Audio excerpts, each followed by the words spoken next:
Hey y'all, it's Lindsay again, and I just want to continue to share what I'm walking through right now. So, the other day I posted a video about going through pregnancy and our baby name, which is Hadley Hope, and I love it, and it's so meaningful in this season of life because I'm really holding on to hope in the midst of a lot of hormone changes. And a lot of times I say I'm struggling and pregnancy's hard for me, but sometimes I don't really label it what it is. And some people think when you say you're struggling with pregnancy, you're just saying you're tired, and I am.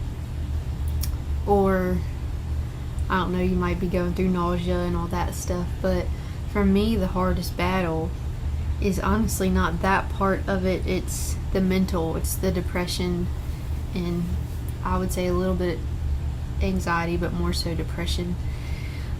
Postpartum anxiety was really hard for me after Layla, and so now that I experience that, I have, at least I know what to look for and know what that feels like and what's going on, how to ask for help if that's the case again.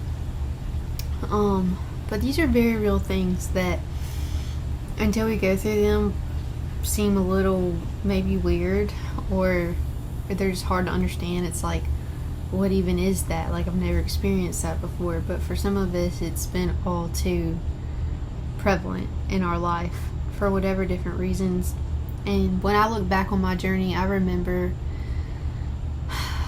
I would say the end of high school, after I'd been through some pretty life-changing traumatic events, including physical, sexual abuse. I really started to struggle mentally, and I would say that's when it took a downward spiral as far as like my want to get up and do things, and the way I saw life, and the optimism to get up in the morning and being a go-getter and all of that was there, and then seemed like overnight it was gone. And I didn't know what to call that. I didn't know how to label it. And I didn't know how to ask for help. I didn't know how to explain it to anybody. I was just trying to fix myself or hide it, or just try to, I don't know, I guess I thought it would just go away without anybody noticing. It was a very isolating and lonely place to be. And I remember, coupled with that, I was battling an eating disorder, and so I was very isolated, depressed, anxious, all the things. I would sit in my dorm room a lot and was just very to myself. And if you knew me before that, I'm very much a people person, like to make people laugh, like to joke around, go do fun things, but I didn't anymore. I was living in what felt like a dungeon. Like, everyone else seemed to be over there, and here I was over here. And yet you can be surrounded by so many people and feel like you don't have any help. If you don't know how to ask for help, it's like, it doesn't matter if everybody's around. Sometimes we think people notice, and maybe some people do, but until you really vocalize something, no one really knows for sure what's going on with anybody, because you can hide anything behind a smile. People fake it till they make it all the time. I did it for the longest time. Even if I didn't know what I was really hiding, it was definitely anxiety and depression.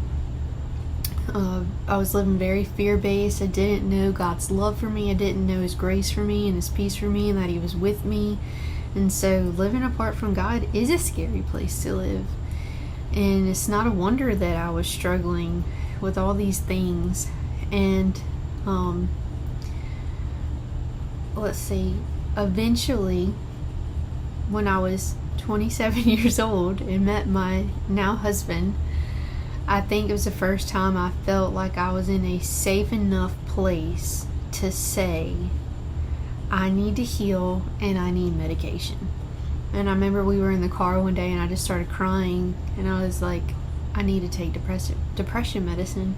And it took everything in me to get that out. Like, it was like just the biggest secret to me. Like, and I don't think I knew what kind of response I was going to get. Like, I was scared to death, and he was like, okay, we'll get you depression medicine. And it was such a relief, but I was like, that's it, you know? He's like, Lindsay, it's nothing to be ashamed of. And it helped tremendously to know that I was married. I don't know if we were married at the time already. Married to someone that was so supportive about something that many people can be harsh about. I feel like before I battled it, I would have been one of those people that would have been harsh about it, because there's this lack of compassion and understanding. It can almost seem silly because you can't see the battle. You can see the effects of it if you look at someone's life and you're familiar, but you can't really see it because it's on the inside going on. And for me, it's been frustrating because I did get on medicine and it was really helping me. I felt like a whole different person, and I could not believe that I went so long without taking it. And I just saw such a change, and I was frustrated because I was like, man, if I would have taken this a long time ago, it would have made all the difference. But I just didn't know. And I was very stubborn about that kind of stuff when I was younger, because one side of my family thought one way about medicine, the other side of my family thought another way about medicine. I just thought that I had to prove I was fine to everybody, and I didn't need all this, and I just had a lot of pride with all of it. And so I learned the hard way in that sense. But it was such a relief to be like, oh my goodness, this is not just me. And I am not the depression. Like, I feel separate from the depression now because I'm saying I'm taking something and it's helping me. Like, oh, I feel like a human again. I feel like myself. And that's an exciting place to be when you feel like you haven't felt yourself in a long time. But when I got pregnant again, it threw everything off. And so when you battle depression, especially long term, you know the road it can lead you down. It can be scary. It really can. My counselor said today, not just scary, I think you're terrified. And I was like, yeah, let's be real here. Because when you're facing it, if you're facing anything that's hard, sometimes it can seem so permanent. And that's where hope comes in, hope of Christ comes in. You hold on to hope, knowing that everything is for a time and a season. And that's in Ecclesiastes, I believe. I don't know which chapter and verse, but I'm holding on to that scripture in this season, knowing that it is temporary, and this is not just who I am, and God has not just left me here in this place, and there's more for me. And I've been here before, and I've had to hold on to that mentality before, and I've seen things change over and over again. It can just feel scary though when you're free from something and then you feel like you're there again. And with pregnancy hormones, it's nothing that I can really do about it besides try to find maybe a different medication that helps, and obviously keep it all in prayer. But I have to deal with things practically as well, because it is a real thing that I'm facing.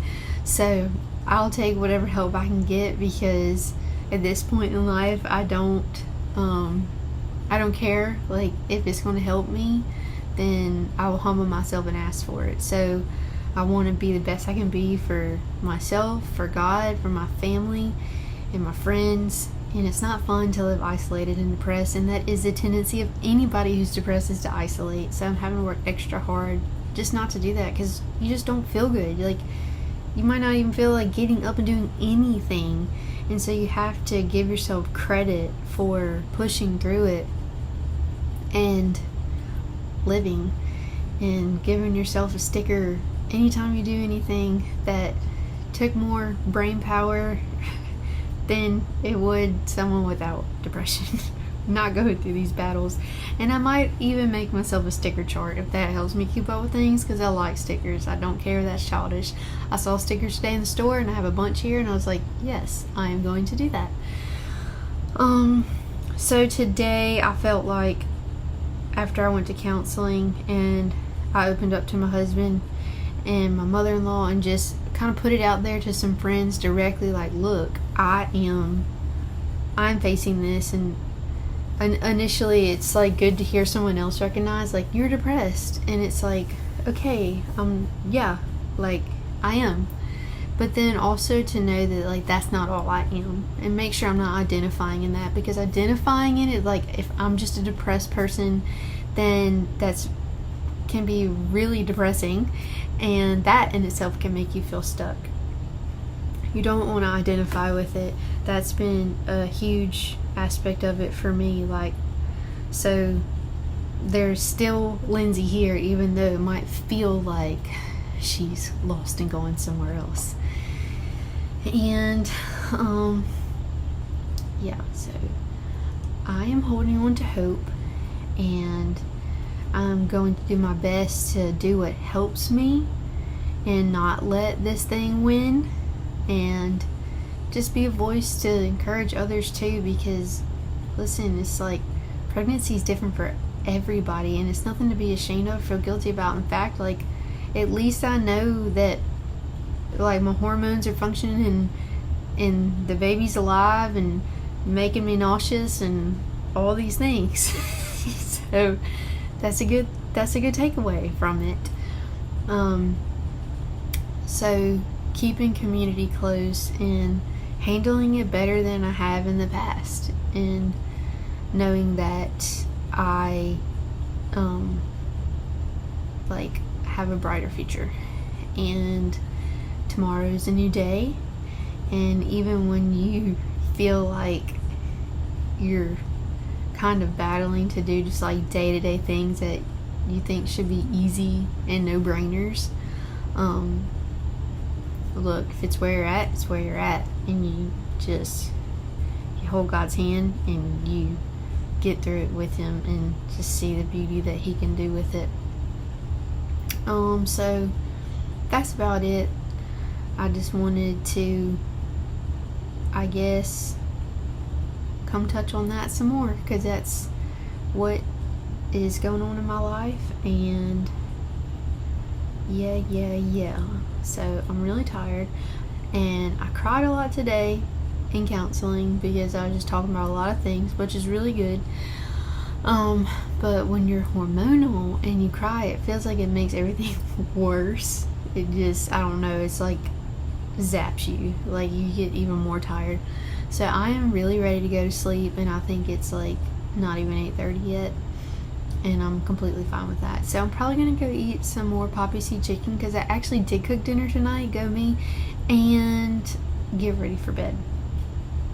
Praise the Lord. It's always an exciting time these days.